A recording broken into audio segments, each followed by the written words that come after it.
September 15th, 2008, the day the music stopped. It wasn't the sound of a mortar or a market crash siren, but the silent, terrifying thud of a 158-year-old institution, Lehman Brothers, filing for the largest bankruptcy in U.S. history. They were a pillar of global finance, not some flash-in-the-pan internet startup that burned through venture capital. And yet, beneath the polished marble and sharp suits, an insidious, unseen force was at play, a technology scandal woven into the very fabric of modern finance. This force helped to create a risk so vast and interconnected it nearly swallowed the global economy whole. This is the story of how deregulation, greed, and a staggering lack of appropriate financial technology, or more accurately, the misuse and complexity of it, led to this collapse. This is Tech Fails, and today we're dissecting the code of collapse. To understand the failure, you have to understand the transformation that occurred within the banking sector. Lehman Brothers, for most of its life, was a traditional, somewhat conservative investment bank. But by the early 2000s, the entire financial world had fundamentally changed. The biggest catalyst was the repeal of the Glass-Steagall Act in 1999. This move smashed the regulatory wall between investment and commercial banking. This regulatory shift unleashed a torrent of high-risk, high-reward activity across Wall Street. The engine of this new era of risk was something called the subprime mortgage. These were simply loans made to people with poor or less than ideal credit histories. On their own, these assets were inherently risky for any bank to hold. But the banks, with Lehman foremost among them, figured out a creative, powerful way to turn this financial sludge into gold. This process was called securitization. This is where the financial technology of the time became a central enabler of the disaster. Instead of simply holding on to a single mortgage, banks bundled thousands of them together. They took good ones, bad ones, and ugly ones, pooling them all into new financial products. These new assets were called mortgage-backed securities, or MBSs. Then the banks got even more complex with their innovation. They took pieces of those MBSs and bundled them together into something even more obscure. These next-generation products were named collateralized debt obligations, CDOs. This elaborate packaging process was loudly touted as risk diversification and a mathematical marvel. The idea was that risk was magically spread thin and therefore manageable. This reliance on the math was the first and most profound technology scandal of the crisis. The technology of financial innovation, the complex algorithms and models, was supposedly designed to measure and mitigate risk. Instead, these powerful tools were deliberately used to obscure the true danger of the underlying assets. Now, who was supposed to check this massive, opaque system? That job fell primarily to the rating agencies, like Moody's and S&P. They were the supposed gatekeepers of safety.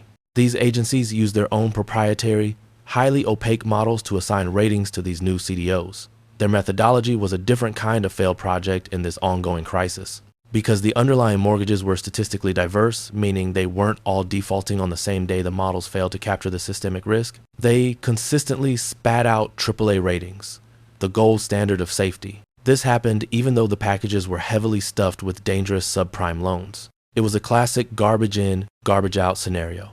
A massive, systematic technology failure built on flawed assumptions and wishful thinking. The truth is, technology, in the hands of the reckless, became a license to print risk.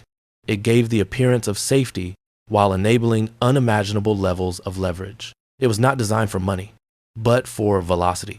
While the complex derivatives, the CDOs, and the even scarier credit default swaps CDS were the cause of the spectacular losses, the true hidden technology failure was deeper. It lay within Lehman's internal systems themselves. They were not just unprepared for the size of the eventual collapse. They were fundamentally, structurally incapable of even understanding their own daily exposure to these risky assets. Let's talk about the complexity crisis. Lehman Brothers operated through over 3,000 different legal entities worldwide. Think of this not as a single company, but a tangled web of subsidiaries. Each one of these entities had its own ledger, its own specific deals, and its own short-term debt obligations. This complex capital structure was a deliberate choice by management. It was designed to optimize taxes and reduce regulatory capital requirements globally, but this optimization came at a terrifying cost. It made risk management an absolute terrifying nightmare. Their internal IT systems, the digital nervous system of the bank, were designed for speed and siloed business units. They could not aggregate the firm's total risk exposure in real time. Imagine a trader in London needing to know the firm's total consolidated exposure to a specific type of risky asset, say Alt-A mortgages packaged in 2006. They couldn't get a single unified number instantly. They would have to ask multiple departments in multiple countries, often compiling data manually. This often meant relying on highly complex spreadsheets to stitch the picture together. In a crisis where seconds mattered, their fragmented internal technology created a fatal, critical delay. The firm, at its core, was flying dangerously blind at 30,000 feet, unaware of the ice on its wings. This brings us to the ultimate deliberate technology scandal, the Repo 105 deception. This was an accounting trick that used the lack of system integration to deceive.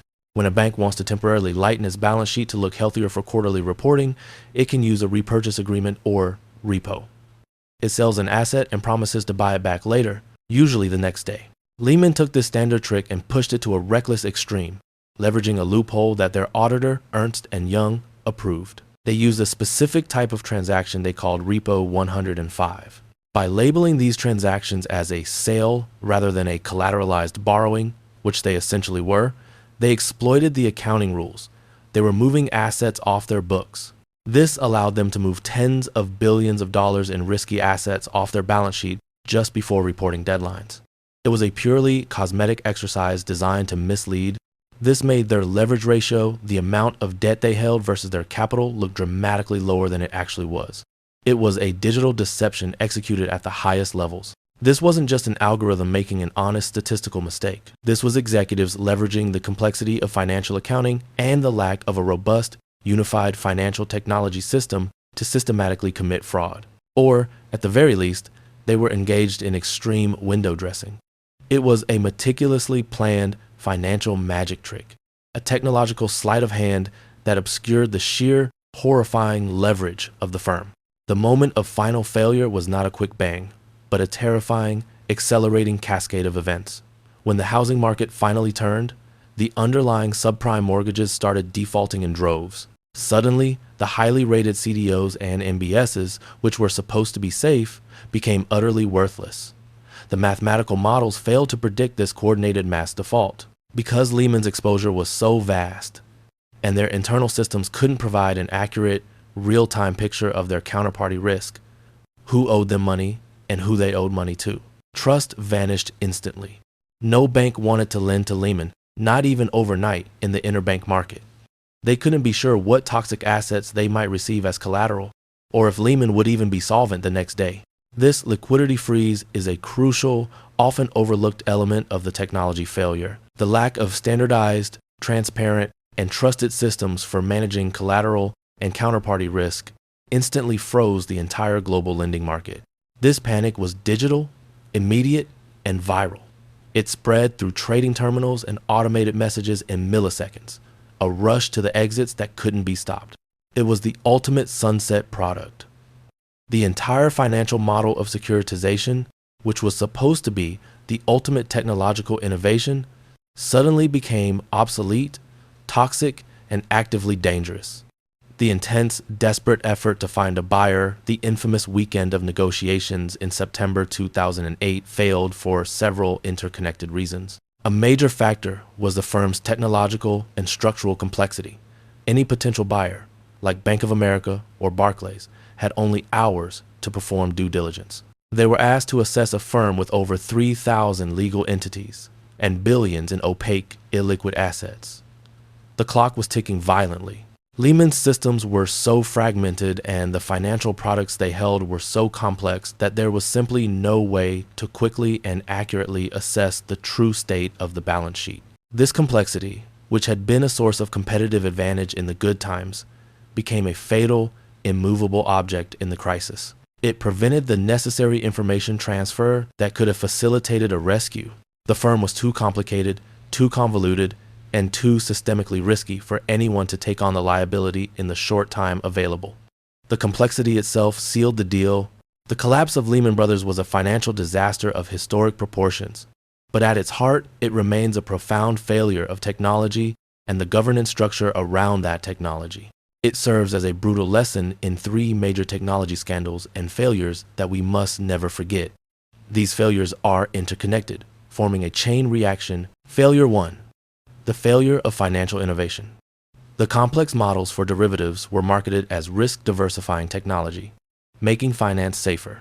But in reality, they were risk-concentrating technology that no one truly understood or could effectively model when the core assumption that house prices always rise failed. Failure 2. The failure of internal architecture. Lehman's antiquated, siloed, and fragmented internal IT systems were a massive, expensive project failure that ultimately doomed the firm. Crucially, they could not provide management or regulators with an accurate, real-time snapshot of their true risk. This is the most fundamental requirement of a modern, well-run financial institution. Failure 3. The failure of oversight.